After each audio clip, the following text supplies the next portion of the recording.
Hello' বন্ধু বান্ধৱীসকল, আজিৰ এই ভিডিঅ'টোত আপোনালোকলৈ লৈ আহিছোঁ আজি যিটো এডিআৰই গ্ৰেড 3 HSSLC লেভেলৰ পৰীক্ষা হৈ গৈছে, সেই পৰীক্ষাটোৰ আনচাৰ কিবা আপোনালোকে কুৱেশ্যনখিনি কৰি আহিছে, তাৰ উত্তৰ কি হ'ব পাৰে।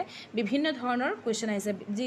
যিসকল কেণ্ডিডেটছে পৰীক্ষা দিছে তেওঁলোকৰ ফালৰ পৰা জনা গৈছে যে বিভিন্ন ধৰণৰ ছ'চিয়েল ছায়েন্স হওক বা ছায়েন্স হওক বা মেথছ হওক, ইংলিছ হওক, সেইখিনি পাৰ্টৰ পৰা কুৱেশ্যনখিনি আহিছে আৰু সেইখিনি আপোনালোকক ষ্টুডেণ্টৰ কোৱা মতে আপোনালোকক সেইখিনি কুৱেশ্যন আৰু তাৰ আনচাৰ কি হ'ব পাৰে সেইখিনি আপোনালোকৰ ওচৰত লৈ আহিছোঁ। প্ৰথম কুৱেশ্যনটো হৈছে, অসমে কাৰ লগত আন্তৰ্জাতিক সীমা ভাগ কৰিছে? ভূটান আৰু বাংলাদেশৰ মাজত আন্তৰ্জাতিক সীমা ভাগ কৰিছে। তাৰপিছত আপোনালোকৰ হৈছে নীতি আয়োগৰ অধ্যক্ষ কোন? আপোনালোকে নীতি আয়োগৰ বিষয়ে যদি পঢ়িছে তেতিয়াহ'লে গম পাব, নীতি আয়োগ 2017 চনৰ পৰা আহিছে আৰু সেই অধ্যক্ষ হৈছে প্ৰাইম মিনিষ্টাৰ, প্ৰধানমন্ত্ৰী। দেশৰ প্ৰধানমন্ত্ৰীক নীতি আয়োগৰ অধ্যক্ষ বুলি মানা যায়। তাৰপিছৰটো হৈছে আমেৰিকাৰ ৰাষ্ট্ৰপতি কোন? আমেৰিকাৰ ৰাষ্ট্ৰপতি জয় বিডেন। সেইটো আপোনালোকে চাই ল'ব। তাৰপিছত হৈছে বেৰিং প্ৰণালী কাৰ কাৰ মাজত আছে? যিটো প্ৰশ্ন আহিছিল, বেৰিং প্ৰণালী কাৰ কাৰ মাজত আছে, সেইটো USA আৰু ৰাছিয়া।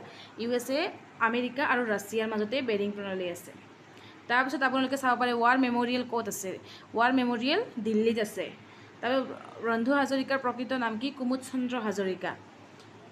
তাৰপিছৰ কুৱেশ্যনটো হৈছে ৰংমিলিৰ হাঁহি কিতাপখন কাৰ? ৰংমিলি হাঁহি কিতাপখন আপোনালোকে ৰংমিলিৰ যদি চাইছে তেতিয়াহ'লে এই হাঁহি কিতাপখন ৰং বং তেৰাং। তাৰপিছত আপোনালোকৰ শংকৰদেৱৰ বুঢ়ী মাকৰ নাম কি? শংকৰদেৱৰ বুঢ়ী মাকৰ নাম খেৰচুটি। তাৰপিছত কুৱেশ্যনটো হৈছে জালিৱানৱালাবাগ ক'ত আছে? জালিৱানৱালাবাগ পাঞ্জাৱত আছে।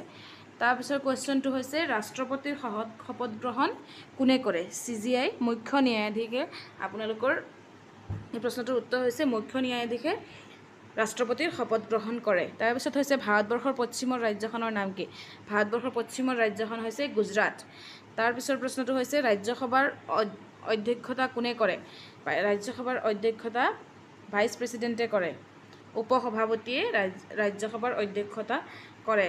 তাৰপিছত অলকানন্দা গীতিৰ গীতিকাৰ কোন?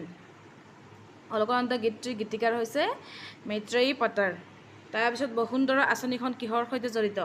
মাটিৰ লগত জড়িত বসুন্ধৰা আঁচনিখন। তাৰপিছত নুমলীগড় তেল শোধনাগাৰ ক'ত আছে? গোলাঘাট। তাৰপিছত কুৱেশ্যনটো হৈছে 2020 চনৰ অলিম্পিকত ভাৰতে কোনটো খেলত পদক পাইছিল? সেইটো হৈছে টাইকোৱাণ্ডো।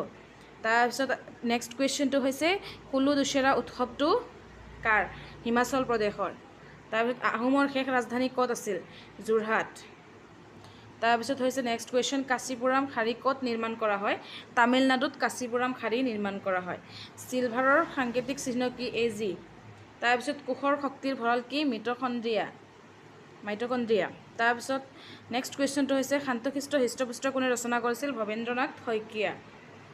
তাৰপিছত নেক্সট কুৱেশ্যনটো হৈছে বৰ্তমান ভাৰতবৰ্ষৰ উপৰাষ্ট্ৰপতি কোন? তাৰপিছত নেক্সট কুৱেশ্যনটো হৈছে ফ্ৰেঞ্চ এণ্টনিম কি? জগদীপ ধনখড়। তাৰপিছত ফিউৰিয়াছ এণ্টনিম কি? ফয়। তাৰপিছত ইয়াতে আপোনালোকে দেখা পাইছে জীৱ নথকা বস্তুৰ ক্ষেত্ৰত কি প্ৰনাউন ব্যৱহাৰ কৰা হয়? জীৱ নথকা বস্তুৰ ক্ষেত্ৰত ইট প্ৰনাউন ব্যৱহাৰ কৰা হয়। আজি দেওবাৰ হ'লে 92 দিন পিছত কি হ'ব? কি বাৰ হ'ব? সেইটো সোমবাৰ হ'ব, মানডে'। তাৰপিছত নেক্সট কুৱেশ্যনটো হৈছে সাগৰৰ তলত ভূমিকম্প হ'লে কি উৎপন্ন হয়? তাৰ উত্তৰটো হৈছে চুনামি। আৰু দক্ষিণ আমেৰিকাত থকা পৰ্বতমালাৰ নাম কি? সেইটো হৈছে এণ্ডিছ। তাৰপিছত উত্তৰ পূব ভাৰতৰ পৰ্বতমালা কোনটো? সেইটোৰ উত্তৰ হৈছে বৰাইল। আৰু কোনখন দেশৰ পতাকাত ৰঙাৰ ওপৰত বগা ৰং কৰা হৈছে? সেইটো হৈছে ছুইজাৰলেণ্ড। ছুইজাৰলেণ্ডৰ পতাকাত বগা ৰঙৰ ওপৰত ৰঙা ৰং থাকে। তাৰপিছত কুৱেশ্যনটো হৈছে লায়ন অফ মাইচৰ বুলি কাক কোৱা হয়? টিপু চুলতান। তাৰপিছত নেক্সট কুৱেশ্যনটো হৈছে আমেৰিকাৰ আইলেণ্ড ষ্টেট কোনখন? আমেৰিকাৰ আইলেণ্ড ষ্টেট হৈছে হাৱাই আইলেণ্ড। তাৰপিছত নেক্সট কুৱেশ্যনটো হৈছে যদি ষ্টুডেণ্টটো স্কুল হয় তেনেহ'লে তাৰ পয়ত্ৰীটো কি হ'ব? ইয়াতে এই কুৱেশ্যনটো এনেকুৱা ধৰণৰ, যদি পেঞ্চিল স্কুল হয় তেতিয়া স্কুলটো কি হ'ব? সেইটো এনেকুৱা ধৰণৰ কুৱেশ্যনটো আহিছিল। তেতিয়া হ'ব এনেকুৱা কিবা এনেকুৱা আহিছিল, ষ্টুডেণ্টটো স্কুল হ'লে সেই পেঞ্চিলটো বুক, এনেকুৱা মানে উত্তৰটো বুক হিচাপে আহিছিল। তাৰপিছত I refers to what? I মানে কি বুজাইছে? মাইছেল্ফ। তাৰপিছত cat the table under the table, সেইটো মানে প্ৰিপজিশ্যন যিটো সেইটো টেবুলৰ তলত আণ্ডাৰ দ্য টেবুল হয়। পুৰণি বেদ কি, সেইটো হৈছে আটাইতকৈ পুৰণি বেদখন হৈছে ঋগ বেদ। তাৰপিছত he went into the room, সেইটো চাই লওক, এইটোত এডভাৰ্ব হৈছে ইনটু। তাৰপিছত 80 আৰু 100ৰ ভিতৰত কিমানটা মৌলিক সংখ্যা আছে, এইটো হৈছে 3। তাৰপিছত টোকলাই চাহ গৱেষণা ক'ত আছে? টোকলাই চাহ গৱেষণাখন আমি চবেই গম পাওঁ যে যোৰহাটত আছে। কোনখন মহাদেশৰ মাজেৰে কৰ্কট ক্ৰান্তি, মকৰ ক্ৰান্তি আৰু বিষুৱ ৰেখা পাৰ হৈ গৈছে? এইখিনি আমি হাইস্কুল লেভেলতো পাই আহিছোঁ, কৰ্কট ক্ৰান্তি, মকৰ ক্ৰান্তি আৰু বিষুৱ ৰেখা আফ্ৰিকাত। তাৰপিছত 5OPH দ্ৰব্যটোৰ কি হয়, সেইটো হৈছে এচিড। তাৰপিছত আমেৰিকাৰ আইলেণ্ড ষ্টেট হাৱাই আইলেণ্ড, এইখিনি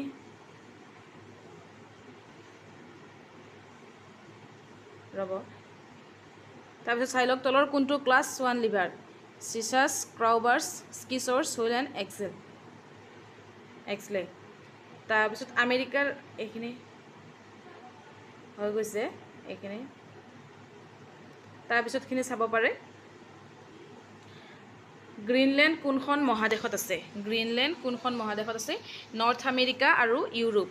তাৰপিছত দ্য এণ্টনিমছ অফ দ্য ৱৰ্ড চিপ। চিপ মানে হৈছে এক্সপেঞ্চিভ, কষ্টলি, হাই প্ৰাইচি, প্ৰিচিয়াছ, প্ৰিমিয়াম, ডিয়াৰ, ভেলুৱেবল। চিপ মানে হৈছে সস্তীয়া, তো সেইটো হিচাপে এক্সপেঞ্চিভ, কষ্টলি অলপ খৰচীয়া যেন বুজায়। ডে আঁচনিখনৰ সম্পূৰ্ণ নাম কি? দীন দয়াল অন্ত্যোদয়া যোজনা। তাৰপিছত তলত কোনখন ৰাষ্ট্ৰ এক্সিছ গ্ৰুপৰ অংশ নহয়? সেইখন হৈছে জাপান। এই দুটা প্ৰশ্নৰ উত্তৰ একেলগতে 48টো ইয়াতে দিয়া হৈছে, দীন দয়াল অন্ত্যোদয়া যোজনা, আৰু তলত কোনখন ৰাষ্ট্ৰ এক্সিছ গ্ৰুপৰ অংশ নহয়, সেইটো হৈছে Japan. The battle of Waterloo কোনখনৰ লগত জড়িত? নহয়, নেপোলিয়ান বনাপাৰ্ট। তলৰ কোনখন দেশত উপকূলীয় অঞ্চল নাই? সেইটো হৈছে আফগানিস্তান। তাৰপিছত অসমৰ নয়নমণি শইকীয়া কিহৰ লগত জড়িত? লন বল।